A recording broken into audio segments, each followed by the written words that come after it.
Welcome Chennai. This is Bhakti Sangvi and I'm the co-founder of Dreamcraft Events and Entertainment.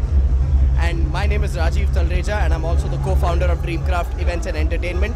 And we have brought the Heroes of Chennai Awards for the first time to the city of Chennai. So the whole idea of bringing Heroes of Chennai Awards, or rather curating the Heroes of Chennai Awards, was there was a time when Rajiv and I got an email which said that you have received an award and you need to pay money to receive the award, and that's when we actually realized, what if we created an awards platform which is not bought, which is not influenced, because it's become a common practice out in the world to actually have awards which are bought and influenced, and we exactly want to do the opposite by creating awards which are clean and credible.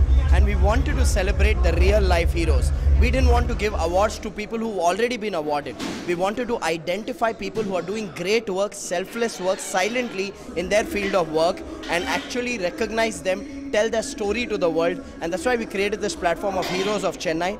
We first did this in Bangalore last year in Feb 2018, and now we brought this to Chennai, and we've got an overwhelming response from the city of Chennai. We received more than 30,000 nominations, and across these 12 categories, we received more than 35,000 votes from the public, and our jury did a great job of picking the nominees in each category, and today we are celebrating these real life heroes. And actually, truly speaking, real life heroes, we actually use the word unsung heroes earlier in the past, but very honestly, these are not unsung. These guys are real because, as Rajiv said, they are ordinary people who've gone on to do extraordinary work in their field, in their work, and they're doing fabulous. And we intend to bring this awards platform every year and make it an annual affair in the city of Chennai and get people together to celebrate such heroes in the city of Chennai. Because for us, what we've realized is Chennai is not a city. Chennai is an emotion, and we want to celebrate that emotion with the world. Thank you. Subscribe to Walgan Television. Please subscribe Walgan Television.